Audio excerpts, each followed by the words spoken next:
Welcome to our active passive learning series. इस series के अभी तक 3 पार्ट्स हो चुके हैं और आज 4th पार्ट इसका होगा। पहले 3 पार्ट्स में हमने सीखा कि एक्टिव फॉर्म को पैसिव फॉर्म में कन्वर्ट कैसे किया जा सकता है अगर वो किसी टेंस के साथ बिलोंग करती हो।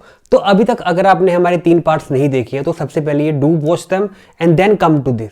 तो आज हम कुछ डिफिकल्ट एक्टिव पैसिव फॉर्म्स को सीखेंगे। आज हम मेनली ये सीखेंगे कि अगर किसी सेंटेंस में मॉडल है तो उसे पैसिव फॉर्म में कैसे कन्वर्ट किया जा सकता है, और उसके अलावा ये भी सीखेंगे कि अगर आपके सेंटेंस में कोई ऑब्जेक्ट ही नहीं है तो कैसे कन्वर्ट किया जा सकता है। इसके अलावा लेट्स को यूज करके पैसिव फॉर्म में कैसे कन्वर्ट किया जा सकता है, ये भी आज हम सीखेंगे। सबसे पहले ये सीख लेते हैं कि फर्स्ट एग्जाम्पल है यू शुड हेल्प हिम। इसमें क्या हुआ है, इसमें मॉडल का यूज हुआ है। मॉडल क्या है, यहाँ शुड का प्रयोग हुआ है। तो इस केस में हम क्या कर सकते हैं,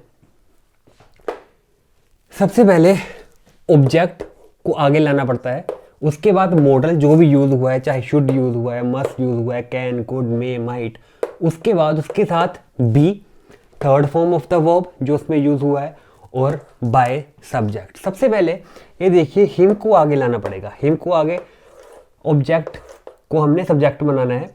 तो ये देखिए हिम को हम कन्वर्ट कर देंगे ही में। हिम को हमने ही में कन्वर्ट कर देना है। उसके बाद should be, modal plus be, तो मॉडल है शुड और प्लस बी, और third form of the verb. Verb क्या है, हेल्प, तो उसकी थर्ड फॉर्म है हेल्प्ड। उसके बाद बाय सब्जेक्ट। बाय कौन है, बाय सब्जेक्ट कौन है, यू। तो यहाँ सब्जेक्ट को हमने ऑब्जेक्ट बना के यू में कन्वर्ट कर देना। तो उसका बन गया you should help him, he should be helped bye you. You should help him मतलब कि तुम्हें उसकी हेल्प करनी चाहिए।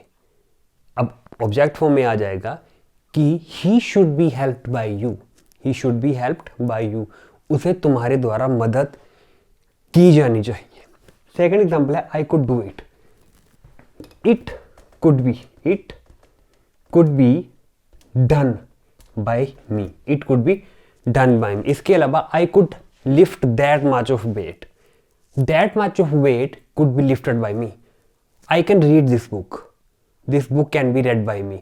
अब रीड की जो फॉर्म्स होती है वो है read, read, read. Spelling same है, प्रोनाउंसिएशन डिफरेंट हो जाती है। It can be read by me. Next है हमारा सेकंड रूल है, ये थोड़ा डिफिकल्ट आ जाता है। अगर हमारे पास ऑब्जेक्ट है ही नहीं, अगर हमारे सेंटेंस में वर्ब का कोई ऑब्जेक्ट है ही नहीं, तो हम उसे कैसे कन्वर्ट कर सकते हैं पैसिव फॉर्म में। When object is not given start with you, तो हमने यू से स्टार्ट करना है। वर्क हार्ड, इस पे क्या लिखा है कि मेहनत करो, पर ये नहीं लिखा है कि किस पर मेहनत करो। वर्क हार्ड, तो यू से स्टार्ट किया जा रहा है। तो you are advised to work hard, तुम्हें सलाह दी जाती है कि तुम वर्क हार्ड करो, कि तुम मेहनत करो।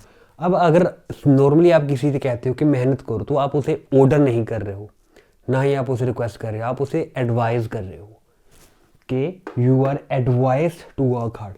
अब सेकंड है गेट आउट। अगर आप किसी को कह रहे हो कि यहाँ से चले जाओ, तो इट मीन्स कि आप उसे ऑर्डर ही कर रहे हो।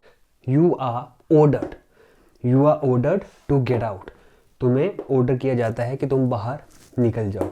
अब ये देखिए, अब हमारे पास ये थर्ड सेंटेंस है, ये इंपेरेटिव सेंटेंस है। अब ये हमारे जितने भी सेंटेंसेस है 1, 2, 3 और 4, ये इंपेरेटिव सेंटेंसेस है। सबसे पहले ये समझते हैं कि इंपेरेटिव सेंटेंसेस कौन से होते हैं। इंपेरेटिव सेंटेंसेस वो होते हैं जिसमें किसी तरह का ऑर्डर दिया जा रहा हो या किसी तरह का रिक्वेस्ट हो। तो ये देखिए थ्रो द बॉल। अब इसमें क्या है, वर्ब मिल गया, इसमें इंस्ट्रक्शन दी जा रही है कि बॉल को थ्रो कर दो। तो इसे हमने लेट का यूज करके बनाना होता है। Throw the ball, let the ball be thrown, ball को थ्रो किया जाए। तो इसे कन्वर्ट करने के लिए सबसे पहले लेट, उसके बाद ऑब्जेक्ट क्या है, the ball, let the ball. अगर हमारे पास नोट है तो नोट, अगर नोट नहीं है तो उसे छोड़ दीजिए। उसके बाद be, ball be, third form of verb. Verb कौन सा है, थ्रो, तो थ्रो बन जाएगा थ्रोन में। उसके बाद डू नॉट टच इट, इसे टच मत करो, डू नॉट टच इट। तो बाकी सारे रूल्स सेम ही रहेंगे, नोट को हमने लगा देना है।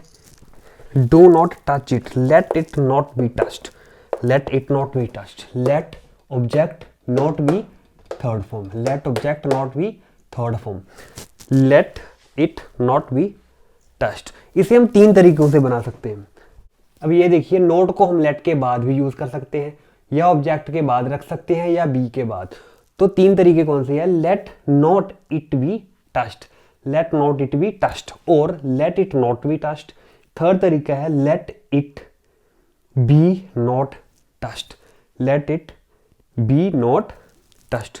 या हम एक फोर्थ तरीका है कि अगर हमें लेट का यूज नहीं करना है तो हम इसे फोर्थ तरीके से कह सकते हैं, you are warned not to touch it, तुम्हें वॉर्न किया जाता है कि तुम इसे टच ना करो।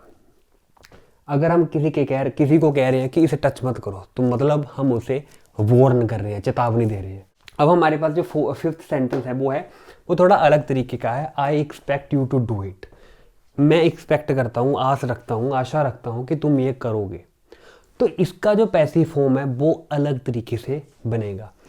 तो आई एक्सपेक्ट तो सेम सामने ही रहेगा, क्योंकि बंदा एक्सपेक्ट कर रहा है कोई, तो ये सामने ही रहेगा, आई एक्सपेक्ट, आई एक्सपेक्ट। उसके बाद it to be done by you, मैं एक्सपेक्ट करता हूँ कि ये तुम्हारे द्वारा किया जाए। तो आई एक्सपेक्ट को अभी लास्ट में लेके नहीं जाना है, इसे हम लास्ट लेके नहीं जाते, क्योंकि इसमें कोई बंदा वो बता रहा है कि मैं एक्सपेक्ट करता हूँ, कि मैं एक्सपेक्ट कर रहा हूँ। I expect you to do it, I expect it to be done by you. ये सेंटेंस का मीनिंग है कि मैं एक्सपेक्ट करता हूँ कि तुम ये करो। पैसिव फॉर्म में मैं एक्सपेक्ट करता हूँ कि ये तुम्हारे द्वारा की जाए।